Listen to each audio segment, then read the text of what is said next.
அண்ணே சிப்பா என்னே நம்ம ஊரு நல்ல ஊரு இப்ப ரொம்ப கெட்டு போச்சனே.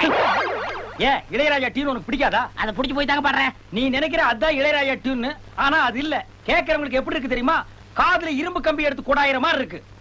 சரி, இன்னைக்கு என்ன எடுத்த? 2 கல்யாணம், 2 விவாகரத்து, 2 மரணம். முண்டம், இதெல்லாம் வியாபாரத்துக்காக மாடா. பெரிய ஆளுங்க ஸ்ட்ரைக்கு, உண்ணாவிரதம், ரோடு மறியல், இதை தாண்டா எடுக்கணும். பெரிய ஆள்கிட்ட போனாலும் சந்தேகப்படுறாங்க. என்ன எப்படி? கேமராவை திருடிச்சு வந்துருப்போம். அப்போ போலீஸ் டிபார்ட்மெண்ட் பார்த்தா இந்த கேமராவை நீ ஸ்மக்லிங் பண்ணிட்டு வந்தேன்னு நினைக்குமா? நீங்க போனா? நாங்க போனா நினைக்கவே மாட்டாங்க. எங்க லுக்கே ஒரு ராயல் லுக்குடா. நீங்க ராயல் முகமுடி திருட கல்லூலி மாங்கா மாதிரி இருந்துகிட்டு இவெல்லாம் ராயல் லுக்கா? டேய், நீ நினைக்கிற மாதிரி நான் முகமூடி திருட கல்லூரி மங்கா எல்லாம் இல்லடா. ஐயோ, நான் அப்படிலாம் நினைக்கவே இல்லைங்க. உன்னை பத்தி எனக்கு தெரியும்டா. ரொம்ப பேசின தலை மேல தார ஊத்தி விட்டுருவேன். அம்மா லெட்டர் போட்டிருக்காங்க. கல்யாணமா இவ்வளவு வருஷம் ஆயும்